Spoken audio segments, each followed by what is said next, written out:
listening to a download from the outdoorstation.co.uk. Number 538.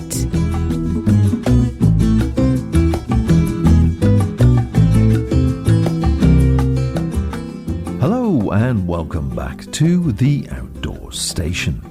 I'm your host, Bob Cartwright, and over the last 16 years, these podcasts have touched on many aspects of the outdoors and self-powered travel.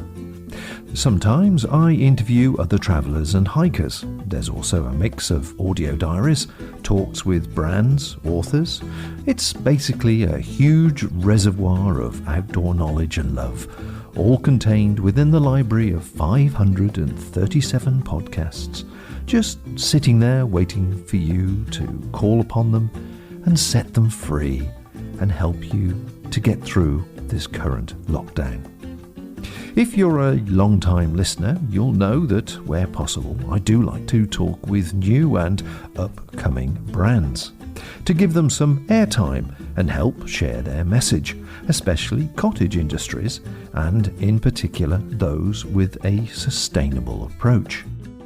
As you'll hear, my guests on this podcast meet this in spades, and so if you're tempted to try any of their products, do stay listening to the very end, as they have created a special discount code for the Outdoors Station listeners, valid in the UK, Europe and the US.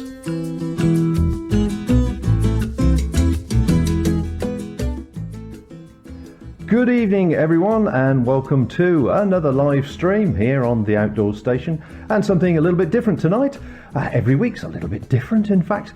Tonight we're talking with a new exciting brand, or a fairly young brand shall I say, that's all the way coming from international sources. But first, of course, I have to introduce my lovely assistant, otherwise I'd get beaten very severely. And we have Rose, of course, in the chat room. Now Rose will be looking at any comments that are coming through. You're welcome to join in and mention comments as a conversation ensues, and obviously if you have anything specific to ask of my guests, do put a capital Q at the beginning of the question so we can make it clearer, and we'll put the big ones or the good ones towards the end, as well as discuss whatever topics come forth.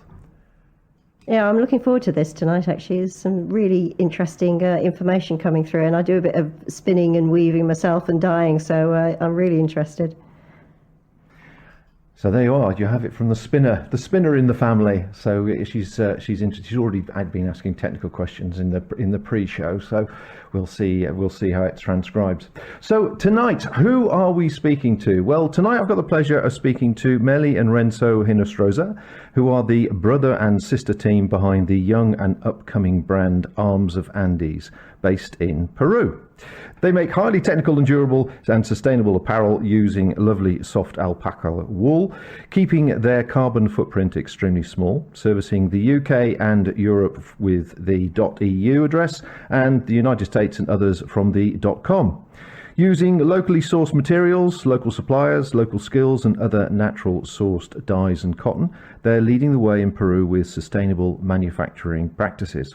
Tonight we're going to be exploring the background to the brand, the technical benefits of alpaca wool, and their ambition to make Arms of Andes one of the most sustainable and eco-friendly brands in the international outdoor market.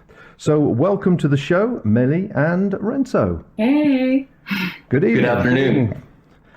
Good afternoon for you, yes. Now, let's just get this right. So, Meli, you're in the Netherlands, so you're an hour ahead, so it must be 8 o'clock-ish with you. And what time is it with you, Rensso?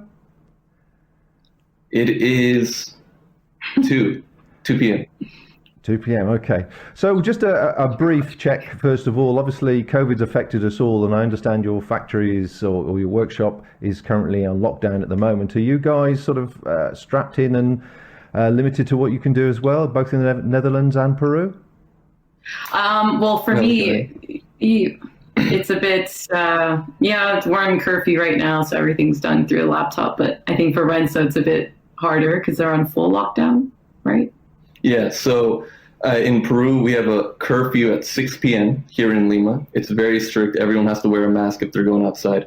But you get a pass if you're in certain industries. So textiles is one of them. So we're moving forward completely. Previously, it was a full lockdown, and that was a bit more difficult. There wasn't any supplies at all. But now it's fine. But everyone just has to be home by 6.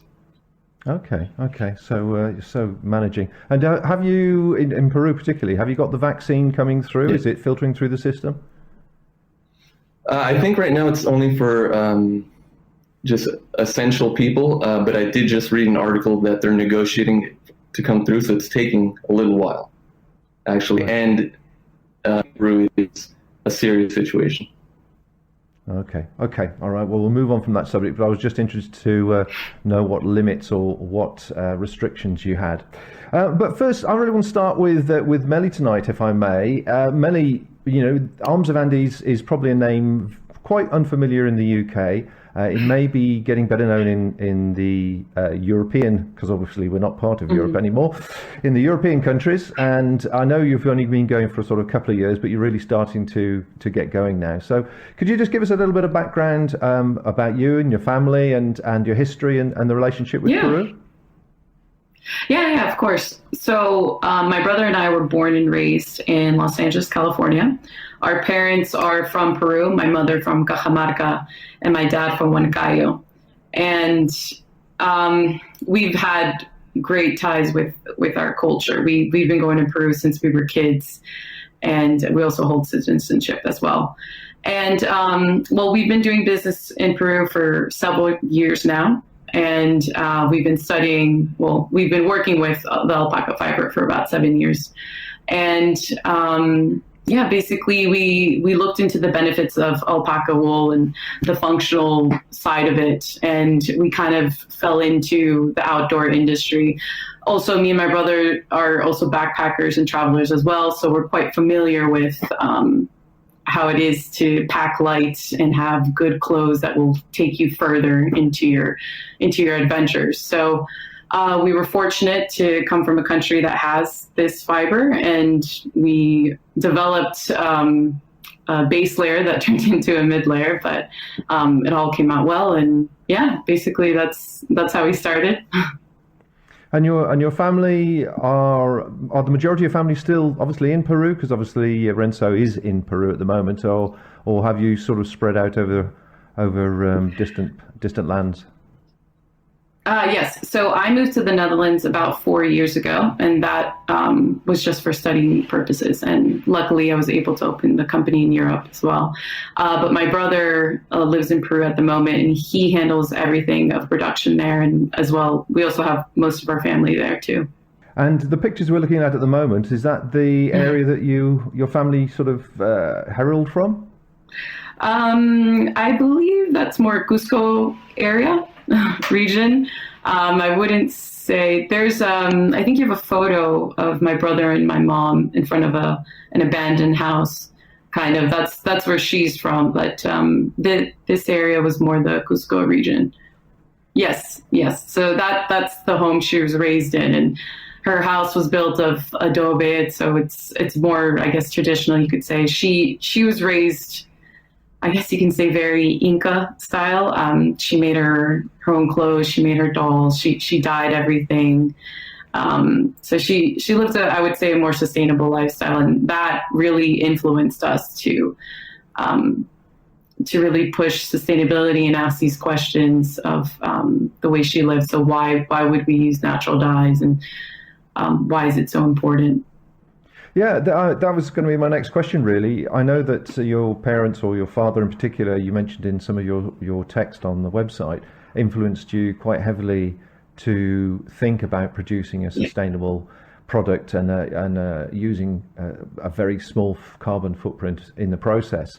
So what was his influence, and how did he obviously pass that on to you? Oh, so my dad actually... So he's been doing business in Peru since I was a kid. And since I was a kid, he would tell us always, the benefits of owning your own business, but also to go in further and and, that there's struggles to keep pushing, to basically keep innovating, keep thinking what you can do in Peru, because there's so much that Peru has to offer. And so since we were kids, we were able to do that. We were able to see him work, and, the downfalls of working in Peru, the way the business is, and then the good things about it. And so about 19 years old, I started working with him, and it was very tough. But me and my brother both got to understand how to do the business right and how to grow the company. So when we started, it was very difficult, but knowing how to do business in Peru, we were able to make something very great. And being a manufacturer also allowed us to also push that sustainable part, which we'll go into more details, of course, and explain what we did. Excellent. Yeah. Now, you said you did some traveling yourself, and obviously you've had different experiences in the outdoors.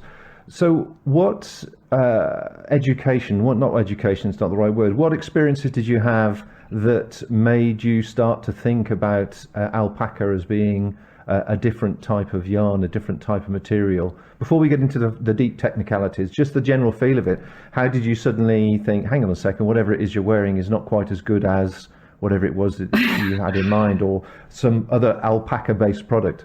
Being backpackers, and being hikers, we saw the struggles, the stuff like you want low moisture clothes, you want it to be beneficial, you want clothes that are able to take you further, that don't smell and so forth. But when we learned about merino wool, and then we learned about the benefits of alpaca wool, we kind of thought, not merino wool is great, but we always thought maybe alpaca is better because of where the alpaca is raised. So it was kind of like both came hand in hand, they both met. It wasn't really that we wanted to start an outdoor brand. It's that we found the benefits of the alpaca wool, and that and then having experiences of a travel that pushed us to open this outdoor brand. Well, in actual fact, we have a comment from Martha, who's watching us from Canada. And she says, Martha here from Canada, been looking at alpaca fiber for the next base mid-layer purchase. This is good timing. So that's one thing. The other question that's just popped up is from Chris Williams, and he says he likes the name Arms of Andes. Now, where did the name come from? Yes, so actually, so we have an oldest brother called Alex, and then there's Rensso, and I have a little sister. Well, we have a little sister called Mia, and then our parents are from the Andes. So it's basically our names and children from the Andes. Let's come over to Rensso now. Obviously, he's at the dirty end, getting his hands dirty and producing all these glorious. Very dirty. So I've got a lovely video here of some shearing that's taking place. So, do you want to sort of introduce alpaca to people that perhaps haven't quite grasped where it fits in the wool range of animals like llamas and so on? Because obviously there is a difference between these animals. So, and there's something special about alpaca I know you want to mention. So, would you like to comment on it while I'm running the video? Okay, yeah, of course. Alpacas come from a wild animal called vicuña, and the vicuña were selectively bred by older civilizations, older than the Incas themselves, for their fiber.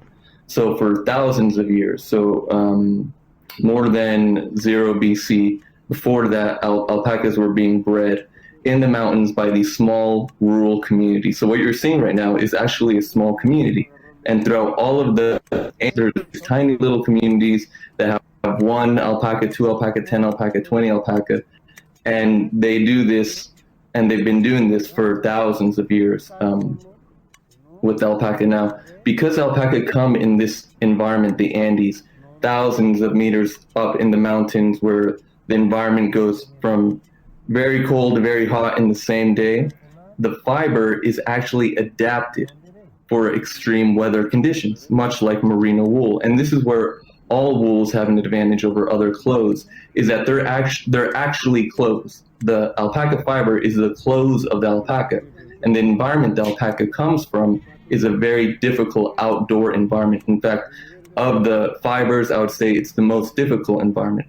Now, alpaca has the advantage that it was selectively bred for thousands of years, so there's enough of it to actually make clothes out of, whereas some other fibers, you don't have enough to actually make a full production out of. You have this with merino and you have this with alpaca. So these two items really stand out, and then alpaca really stands out because it was such a longer time at a higher elevation with harsher temperatures.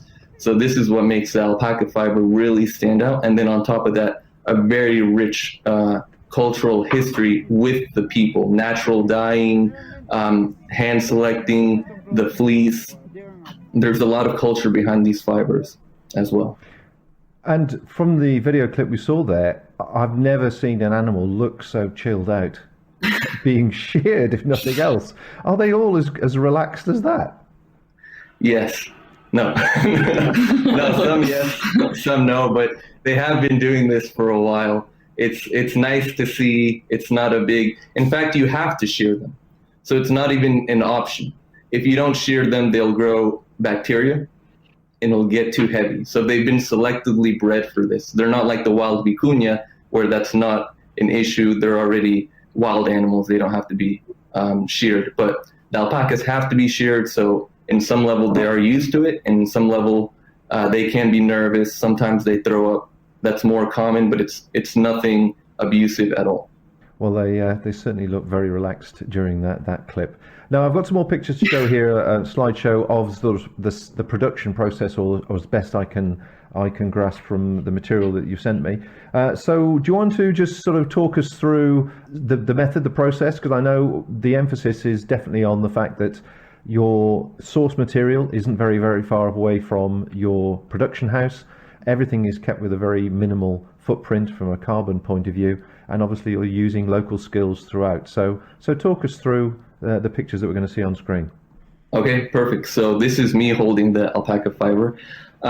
So at Arms of Andes, we're a brand manufacturer, so we manufacture. And fortunately with alpacas, we can do it all in Peru.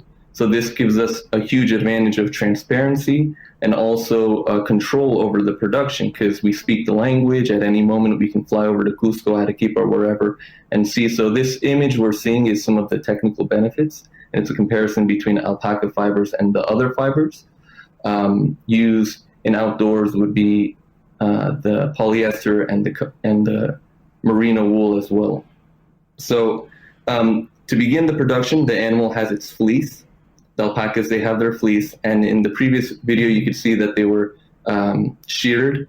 This fleece happens throughout all the Andes mountains, and it's taken and collected into a warehouse where then it's hand selected. So at that process, there's no chemicals or anything at all. After the fleece has been selected, it's slowly transformed into yarn, and the yarn we work with uses 2 GOTS certified, so organic certified, non-damage for the environment chemicals.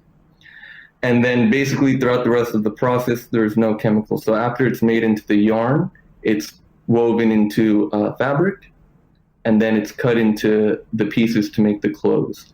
And the people involved are usually in the beginning process when they're selecting the yarn, as the photo shows, they're checking, the fiber. And then when you put the clothes together at the very end of the process, when you're sewing everything together, there's people involved. And so it's very easy to identify who's working on what and to check that everything's done in quality control and ethically as well. So this is the final stage where you have all the pieces cut. And this is me acting like I know what I'm doing. But essentially, this is where I know a little bit. So this is some of the cutting. And then after this, shortly, we sew it all together. And one line we have is our all natural colors line, where we work with 100% biodegradable material, meaning the fabric is, of course, 100% alpaca, as with all our clothes, but also the thread is cotton, and our labels are cotton as well, too. So our shirts in that line are 100% biodegradable. All of it made in Peru, so there's a very low carbon footprint. And as I mentioned in the production process, very minimal chemicals used, and they are all GOTS certified as well. And so the advantage, again, of working with alpaca is that whole line from the fiber collection to making the yarn and then to making the final clothes, it's all done here in Peru, where we can always check. We're just a short flight away if we have to go into the mountains to check, but everything's really easy to trace. And this is the natural dyeing. So this is the natural red in this photo. It's cochinilla. And then we also have indigo. So these clothes in our natural line, in our natural dyed line, they're dyed without any chemicals. So it's cochineal for red, indigo for blue, and eucalyptus for gray. Yeah, so, and that's the end of the product. So this video shows a little bit of how the cochineal dyeing is done. And this is also, cochineal comes from Peru. So this is what I was mentioning earlier about the cultural process, is that it is all literally done in Peru. You have the fiber, you have the textile workers, and also the dyers are in Peru. And it's crazy to be able to have such high quality materials all in one place. And how many people have you got in the team, in the studio or in the factory, or whatever you refer to it as? So in the factory, depends on the level of production we're doing, but it's 5 to 10 people. Right now, there is a limitation of 3 people working in the studio at a time because of the quarantine. But it's usually around that amount in the production team. And there's different parts along the production line. I read somewhere that the amount of moisture that alpaca would absorb if it got soaked was 10% or less, which obviously is one of the reasons why it's such a good technical fabric. But if we could just get into details for a second, for people who obviously will have heard of merino, we're very familiar with merino here, and certainly the name merino. What is the difference between alpaca and merino? Is there a specific difference or something that's noticeable? Yeah, so merino is a great fiber, and we often say how great it's doing, and we're appreciative of what it's done because it allows us to promote alpaca wool as well. But so merino has slightly higher moisture retention, and that's to the weight of the fiber. Eventually, if you leave these fibers in water, they will all soak up always. It's that both merino and to a higher degree alpaca on the surface will not be absorbing moisture, and that's the benefit you want, because you want to feel dry on the surface, and then inside it will absorb the moisture and help you wick it away. So one of the advantages is that alpaca has smoother scales. And that's a pretty big advantage in the feel of it, but also to have a stable yarn and a more resistant yarn. This is a great advantage. The smoother scales, as well as the low water moisture retention. And then also at certain microns, they have microscopic holes in them. As if you can see in the little photo, there's a little a cross section of bunch of fibers together, and you can see these hollow, semi-hollow core pockets in them, and that helps as well with thermal properties. So these are some of the advantages that alpaca has. Okay, now the appeal has obviously grown slowly as your marketing and I guess your name has started to spread through the different areas. So where have you been promoting your brand so far, and what's the response been? Yeah, so our main market was originally the US, and then Melissa helped expand into Europe as well, and the UK. Of course, because of the many different languages, it takes a little longer. But so far, the US and the UK, and we're really trying to get into China if my brother would join. He speaks Mandarin. But so yeah, we are expanding into, our next steps would be Australia, Japan, and we have some orders from like the Middle East as well, which is pretty interesting. But we love to be everywhere. The main markets are the US, UK, Europe, and we're slowly looking into Asia as well. And how are you finding it, Meli, over in mainland Europe? It's very hard to say that these days, just the fact that we've obviously disconnected ourselves. But I've got to keep referring to Europe as a separate country. So mainland Europe, how are they taking to the products? They're actually liking it a lot, especially in Scandinavia areas, because they're way more familiar with wool than any other of the countries out there. But I think, to add on a bit about what Rensso was talking about the manufacturing process and everything, it's us being there, being the brand and also the producer of our own clothes, we can we're able to do these things. We're able to add in the natural dyes. We were able to add in the biodegradable labels, and we were able to be so transparent with our company just because we were there. So we were very fortunate. If I was to do that work from the Netherlands, that would have never happened. There was no way I could make a company and do all the production from Amsterdam. We wouldn't reach the quality we were able to reach now. And that is the important thing to remember, isn't it? Because you are keeping the connections fairly short between each process. Your material, source material, isn't traveling thousands of miles to be graded and then going 100 miles somewhere else to be turned into yarn, etc., etc. You're keeping things really down very, very tight indeed. And as you say, I can understand it actually in Europe and in the UK as well. If you were trying to produce some products from source material, it'd actually be quite a complicated process. So perhaps obviously Peru has got a few advantages as well as a few hard ones to work with. So I see got who's the fitness guru in your group of friends then? It's obviously very athletic. That's Lacey. That's Serpent Lacey.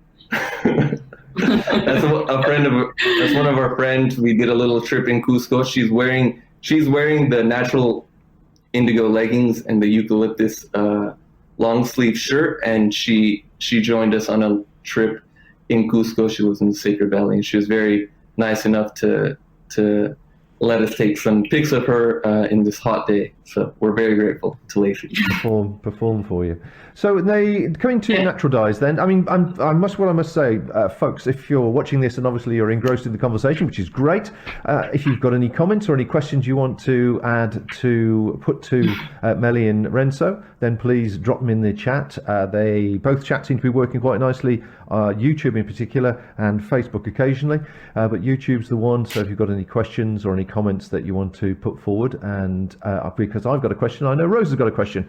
My question is obviously natural dyes with the cleaning process that one has to go through when eventually the clothes do require to be cleaned.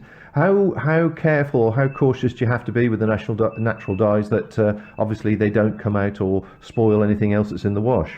Anything that you use that's natural you can't compare it with synthetic dyes. Synthetic dyes, you have loads of chemicals and it's always going to stick to the fiber. And I mean, it's synthetic, it's a chemical thing. But when you use natural dyes, it's nature's way. So every shirt, every garment we make that with a natural dye, it's always going to be a little bit different in shades. And of course, we try to perfect that. And being in Peru, we're very lucky to make these tests. But with natural dyes, there's a thing called mordiente, which is basically the natural dye is like attached to the fiber. And to attach it to the fiber, you would use lemon. You have to use something acidic. So it could be lemon, it could be alumbre, which I believe is a type of metal, I believe. In some areas, they use even kids' urine for the mordiente as well. But in our case, we use but we don't do mostly lemon. No, we don't do that. But it's so, for example, the shirt I'm wearing now, the base layer, this is made from cochinilla, and that we used cochinilla, lemon, and I believe some water. But when you get the natural dye, you do want to wash it a little bit, and you want to make sure that the water starts running a bit clear. And then after that, it shouldn't leave any more dyes. So wash warm water, light colors. Am I right in thinking that I've got this picture here? Is that the source of some of the natural dyes? Yeah. So that's the cactus, and then the cochinilla is it's an insect, and I think you have another picture of it. Yeah, there you go. So basically, you just kind of press on it, and then you use the blood that comes from the insect. There's another picture you have of a hand, and there's a kind of like a red smeared on it. That's the cochinilla in the powder. Yeah. Okay. Find out how easy it is to subscribe to all our free programs. Visit our website at theoutdoorstation.co.uk or look us up on Facebook.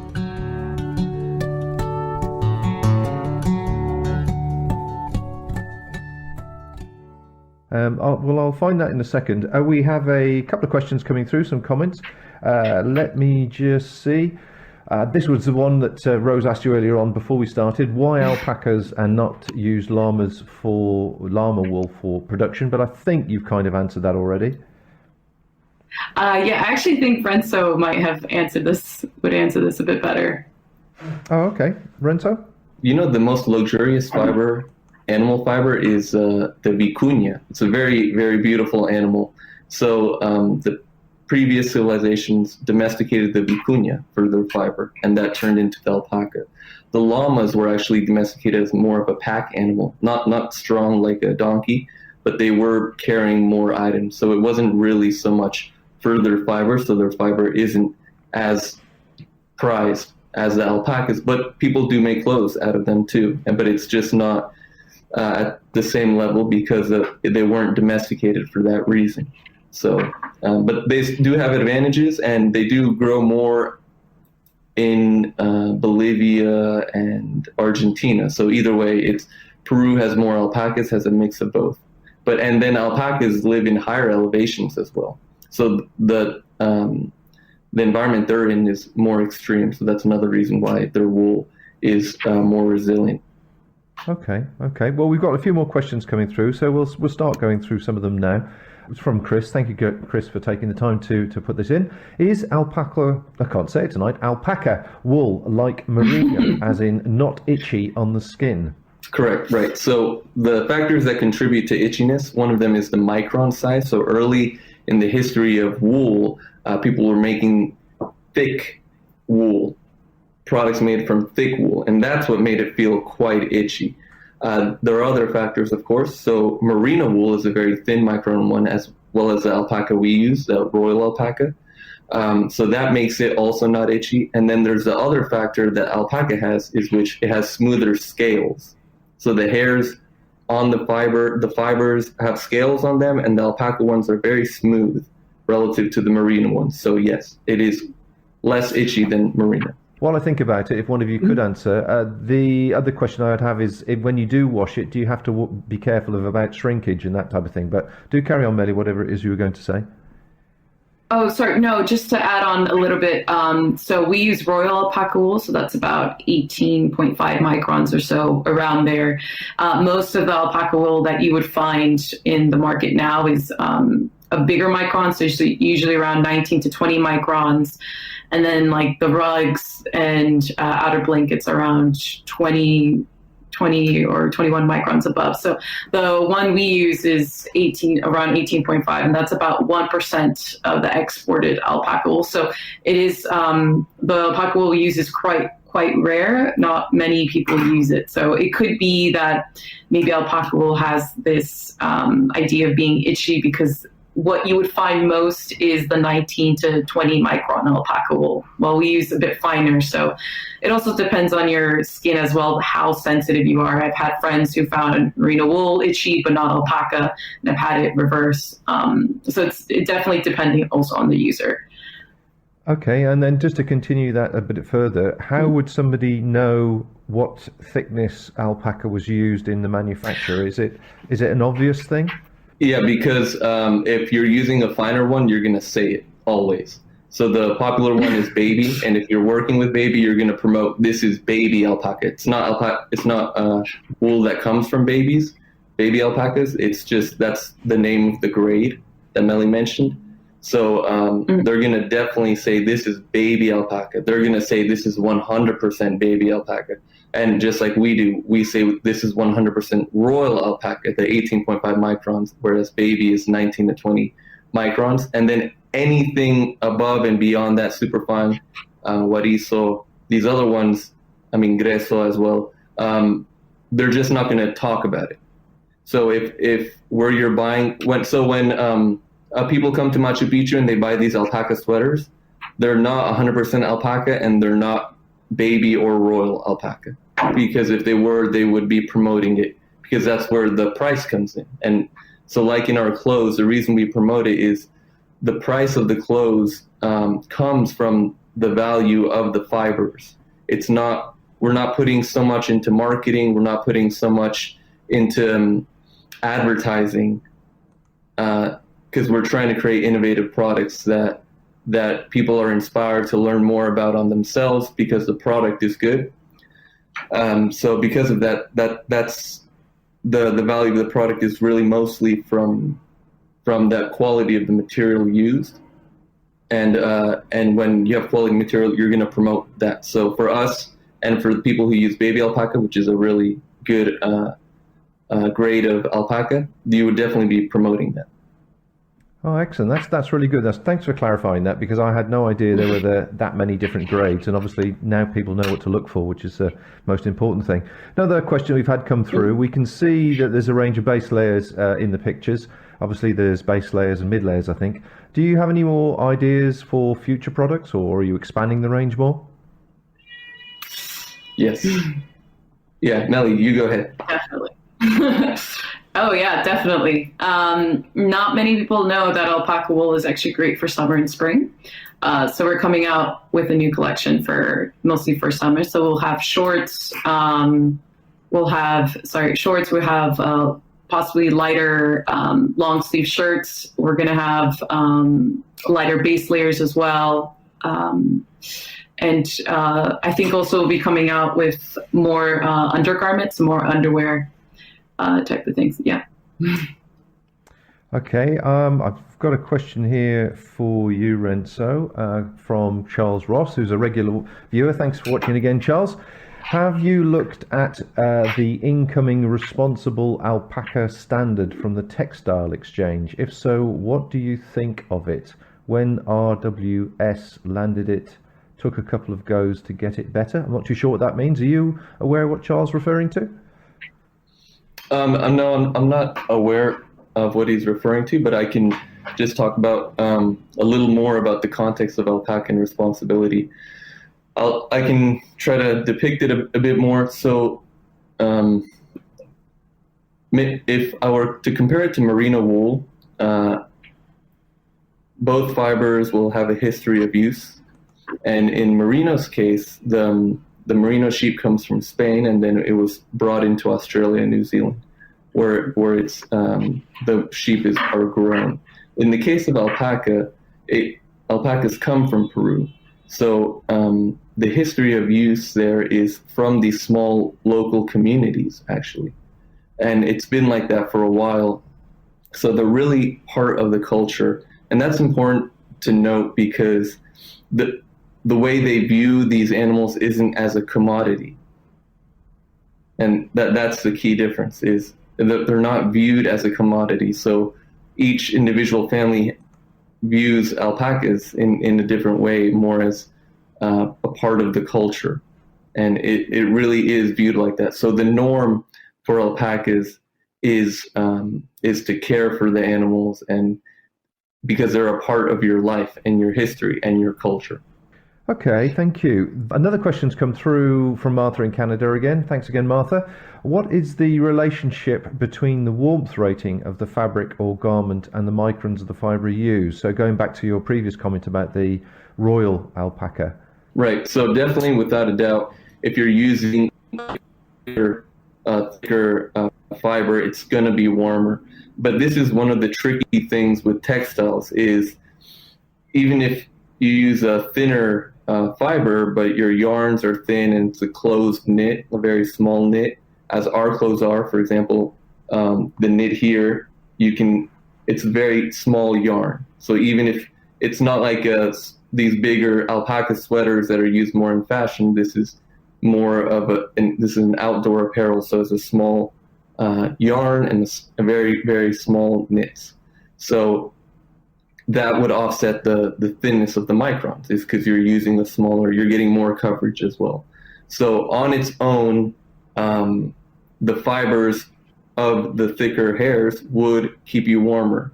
But in the context of the clothes, where you have yarn size and then the type of cloth you're making, that doesn't apply anymore, because it's more about the cloth. So how much does your cloth weigh per meter squared? And some people want it lighter, some people want it heavier. The heavier ones are going to be warmer. In terms of each individual fiber's heat resistance. And or being able to thermal properties. And alpaca has these advantages because of where it comes from in these high elevations and cold temperatures. Okay. Now Charles has come back with for more information what he was referring to. It may be that you don't have the same sort of commercial association over there. RWS is the responsible wool standard. We're now on version 2.1 in the UK and Europe, I presume he means. The Textile Exchange is the body that controls the responsible down standard, which has in the last decade become the default standard. Are you aware of any of these things in Peru? No, I'm not. Meli, did you have something to say about that? Because I can add something if not. No. Just that I have heard of RWS, and I actually believe there is another certificate out there, but I don't think they have that in Peru. I've only heard it in the States, I believe. Okay. Well, we're not trying to catch you out. Obviously, there's different relationships in different places with different associations. There's another question that has come through, which again I think is probably you, Rensso, from Chris again. Would I be right in thinking that the tighter the weave, the more windproof it would be? And the other thing to add to this, I'd just like to ask you is, what is the typical weight of something like a medium base layer, just for people to compare it with whatever they've got? Sorry, the weight of a base layer? Yeah, the weight of a base layer. I'll look this up on the website while we're answering that question from Chris. Men's medium. A men's medium is about 360 grams, I would say, around 380 grams. The tighter the weave, if it's more windproof, I would say yes. Yes, of course. Yes, of course. Of course. Like the windbreakers would. So windbreakers themselves are actually weaves; they're not knits. So definitely 100%. So if you wanted a windbreaker or a water repellent layer, like 100% water repellent, those would be weaves as well. They wouldn't be knits. Okay, excellent. Well, the questions are coming through thick and fast, which is quite nice. So do keep them coming, folks. It's all keeps them on their toes. Yes, they've got to earn their pen. Let's go. I want to look up RWS. I'm curious what RWS. We have to have a second interview, and I will explain everything. Come back with more technical questions. Right. Okay. Well, while you're thinking about that for a second, what I do want to do is just mention what's coming next week. Next week, we are speaking with Andrew Denton, who is the CEO of the UK Outdoor Industries Association, which is, if you like, the sort of political arm of the outdoor industries generally. That would be everybody from brands, manufacturers, through to press and other associated activities. And they have a lot, or they work a lot with the government in trying to put influence into them to get various outdoor positive programs and such completed and brought to the nation, so the general health of the nation, etc. And as you can see from the title there, their job is really to represent and promote the outdoor recreation industries, and that is everything to do with the outdoors, not just a recreation activity. That is our access to the outdoors as well. It's a multifaceted kind of job and role, as you'll hear, and it's, as you can hear from my explanation, it's quite complicated to explain.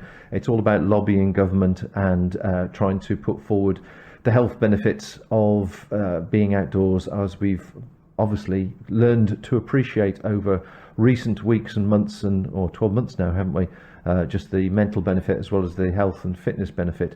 And in fact, various things, Andrew, I'm sure we'll come touch on, have actually been mentioned in Parliament, and I believe our Boris has in fact announced and read from some of the documentation. So it's the bigger picture. So if you're interested in the bigger picture of what's going on in the outdoor industries and how that could affect you and I on the ground, as it were, it'll be a interview conversation well worth tuning into, and certainly it's at another level. So if you're interested in that type of thing, then do check us out next Wednesday, same time, 7 o'clock. But we'll come back to our guest tonight. Thank you very much indeed for taking the time, Meli and Rensso. Just have a look, see if there's any more questions coming through. Nothing immediately. One person did say, where I did see it down here, I blame the wool thing. This is from Chris Williams again. I blame the wool thing on my mum, as she made me wear Aran jumpers as a kid. and then Rose dived in. She had a woolen nightdress or something. Is that what you had? A woolen jumper, was that? I think that was sleeping in some wool. That would be a pretty itchy. Oh yeah, that's right. You had one of those sexy woolen swimming costumes.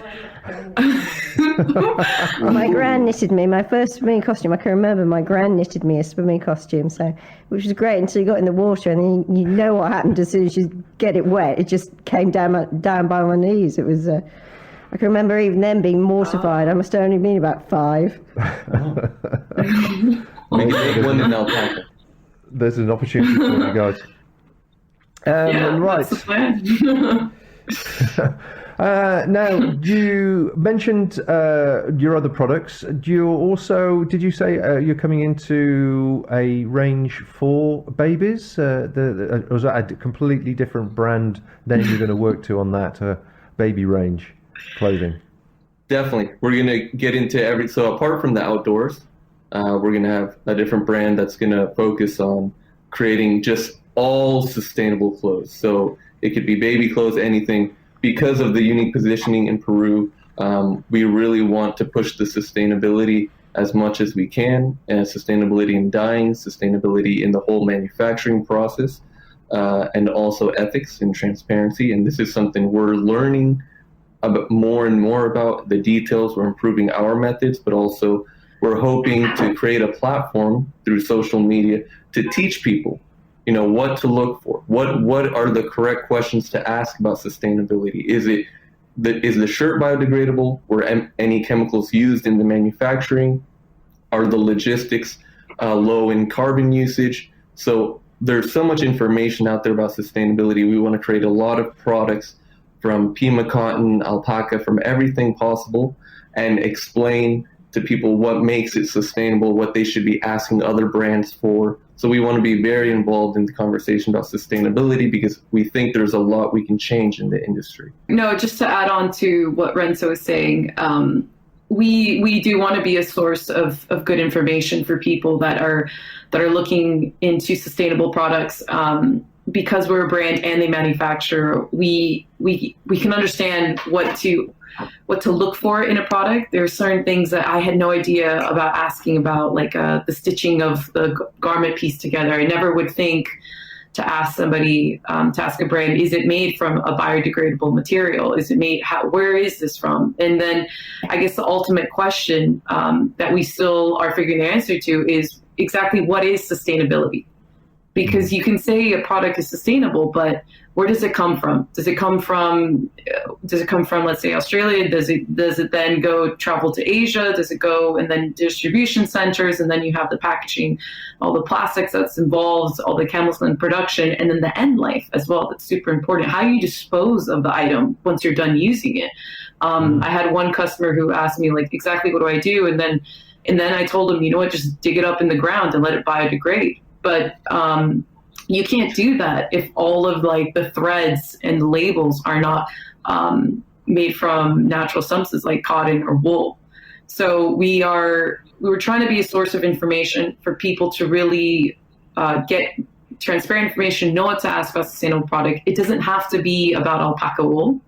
It can be even cotton, exactly how is recycled polyester sustainable. And so yeah, we hope to have all of this information launched within this month. And if anybody has any topics they want to talk about and want to learn, we can always share information on that too. Cool. Well, let's just talk about the process, because obviously you've gone into depth there about your ambition. But as I understand it, your product, you're now standing by your product as being 100% biodegradable. Does that imply that the life of the product isn't very long, or as long as... We have 2 lines. Should we say? Yeah, right. So we have one line that's 100% biodegradable and one line that isn't 100% biodegradable, but we're slowly making the transfer over. So not everything can be 100% biodegradable right now. For example, the base layers, the zipper, there is no manufacturer that makes 100% biodegradable zippers. Right. And a zipper is very, very technical. The biggest company that we should all push is YKK. They're a great manufacturer of zippers. So and they've been making more and more sustainable zippers, but I think we can push them to make 100% biodegradable zippers, and that's very important. Now, the life of the product, in it being 100% biodegradable, we're not referring to compostable. So compostable is what you'd want your plastic bag to be. You'd want for it to quickly dissolve into the ground. 100% biodegradable, the way we're making our clothes is that it will not contaminate. Now, in an environment where it's moist, in soil with microbes in it, and you leave it in that environment, it will degrade and not contaminate in regards to our natural colors line. And in your closet or with normal usage, that will not happen. It will have a normal lifespan as any alpaca, any merino, any cotton clothes. Fantastic. Okay. Now, the information obviously is available on your website, I trust, that so if people want more information, weights, details, etc., depending whether they're in the Europe or UK area or obviously in the US. We've had another question come through, which is quite interesting. Again, I wonder if this will be one for you, Meli, from Michael Smith. Thanks for writing in, Michael. Will you develop long underwears with a fly, boxer briefs with a fly? Mike from Washington, D.C. Yes, we will. Definitely. Sorry, we just have one type of boxers, and that's without the fly. And then we have also one type of, I guess, pants they would call in the UK, but for Americans we'd call it underwear or panties for ladies. So we're going to make different types for each one. We also plan to make a fly for the leggings as well. So we're going to have different sorts of innovative products and definitely a bigger collection and definitely more colors as well. So it would be true then, obviously, with your development plans, that you've obviously had the impact that it implies you've had, that the people love the products, there's a growing demand for them, and you're enthusiastically approaching your expansion ideas with new ranges and more products. So, you're obviously getting good response from customers? Yes. I'm very surprised. I've gotten random messages from people that say, we love what you're doing, keep going, keep pushing the sustainability. I'm just very surprised about all the support that we've gotten from our customers who come back. And if there's an error or something, they're very kind to tell us what the error is, and I bring it to Rensso and then we get it fixed. So in a way, I kind of feel like we're all doing it together with our customers, because their feedback really, it takes us, it's really good for our production. And that just goes back to us being the manufacturer. Without the feedback of the customers, we wouldn't be able to improve on our product. If we were just a brand, we would have to talk to the manufacturer, and it would have to be a long discussion in this force. But in our case, it's just me yelling at Rensso, like, hurry up, make it better, man. This is terrible. You got to do better.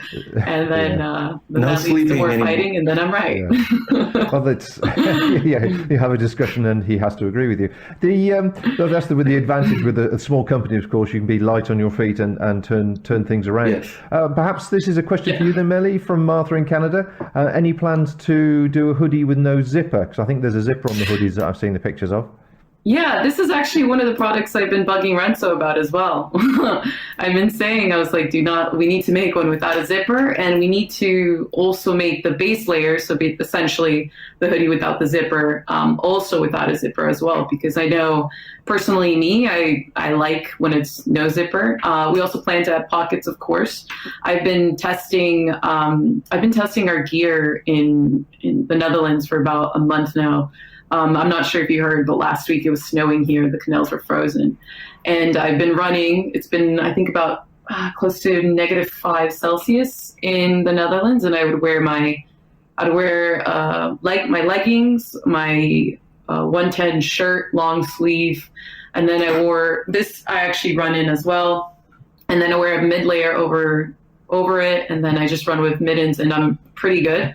It's actually pretty warm. Sometimes I have to take off my mid layer, and I'm in good condition. But it's funny to say, I'm actually trying to see how far I can go without washing my clothes of just the alpaca wool, because I want to test I want to start kind of a campaign. How long can you go without washing your alpaca wool shirt? So hopefully I get to a month. So far I've been about 3 weeks. And it's been smelling good.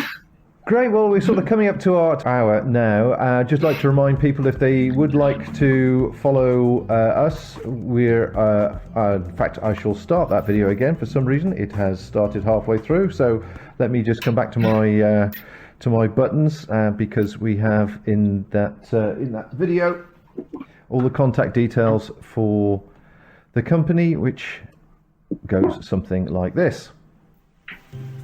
Right, let's start that again. So you can follow Arms of Andes on Twitter, Instagram, Facebook, and of course on their website, .com for America. You can follow us, if you're not doing so already, on the same places, Twitter, Instagram, Facebook, and of course on our website as well. And the audio from this interview will be going out as a podcast and joining the 537 other ones, which are available over on our podcast library.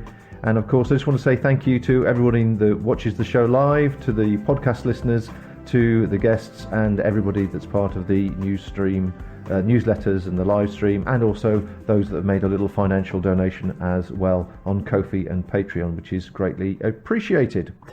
So I think there is one final question, which is always a belter, and I haven't asked it for a while, so it'll be quite interesting to actually do it on video for the first time to see the expression on your faces. Of all the questions I could have asked you about your company and the products and alpaca wool, I can't say it tonight, alpaca wool, what should I have asked you?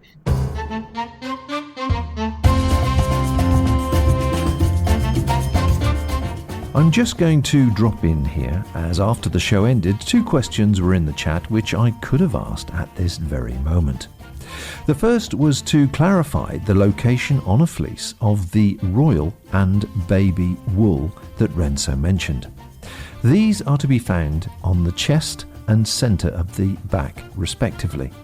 The finer wool is found, separated, and then sorted by touch. The second question relates to where the alpaca fleeces are sourced from. Apparently, they're bought from all over the highlands via a cooperative.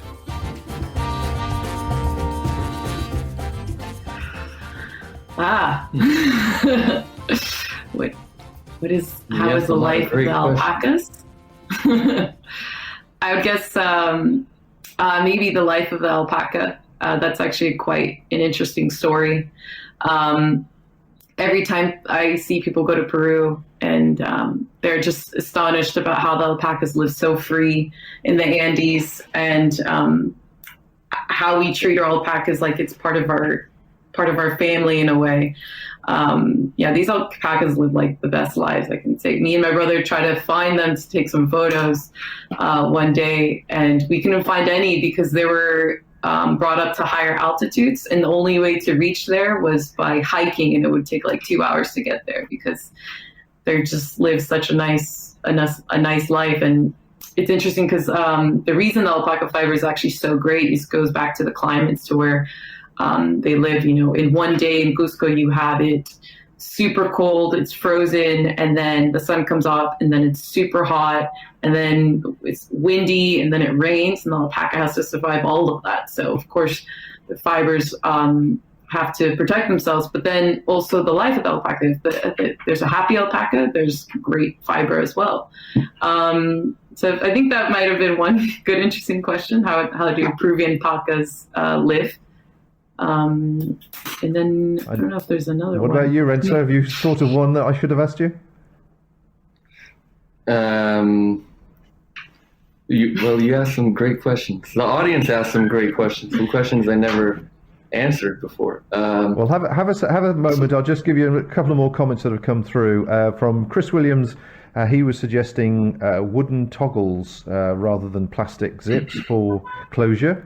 Martha from Canada, great to know more about the process. Thank you all. And Chris, once again, really enjoyed this evening. Thanks to yourselves and obviously Arms of Andes. So some good comments there. So any thoughts, Rensso, before I run the last video? No, just a little bit about. So we're creating, the outdoor apparel, and I guess our goal is a good question. It's a good topic to talk about. What is our goal as a company? It really is, we're making outdoor apparel that will not damage the outdoors. So it's bringing you closer to nature, closer with nature, so you're not harming it too. And I think it's nice to think about your outdoor apparel like that you're wearing something that's protecting you from the environment, and it's also protecting the environment. Fabulous. That's a lovely ending, certainly. Okay, folks, well, thanks you very much, both of you, for joining us tonight. It's been a fascinating insight to your company, and all due credit to you. You're a young company in the outdoor world, as it were, with a couple of years behind you now, but obviously things are going really well, and timing wise, you've really got the sustainability and the whole environmental thing as a priority, which is obviously everybody is much more aware of in the last 12 months, I think. So congratulations to you. Wish you all the best. So on that note, folks, you're welcome. Yes, likewise. Thank you. So on that note, folks, thanks very much indeed for joining us on the show. I hope you enjoyed it. It's been a little bit of informative, a little bit of education, a little bit of history, and a little bit of technical stuff as well. So I'm sure there's been a lot there to pick apart. And you can always obviously play the video back again at a later stage to see if you missed anything or pick up further information. But of course, all the information can be found over on their website, armsofandes.eu or .com. So on that note, I'm going to say farewell. Thank you very much indeed once again for joining us. Hopefully come along next week. It's going to be quite interesting and very, very different. Certainly finding out more about what goes on in the politics of the outdoors world. And then after that, we are speaking to Chris Townsend, who had to delay his interview for different reasons, mainly a lot of snow, I think, from where he was. So we're looking forward to speaking to Chris the following week. So until next time, folks, take care out there and bye for now. Well, I hope you enjoyed this podcast. My thanks go out to, of course, Meli and Rensso. And should you be tempted to try anything from their fabulous range in the UK, Europe, or the United States, please use the discount code Outdoors Station. One word, lowercase, Outdoors Station, before March the 17th, 2021, to receive a 5% discount. Well, that's about all from me today. Until next time, folks, as always, bye for now. Thank you for listening to this podcast. To hear or see more from our extensive free library, please visit theoutdoorstation.co.uk.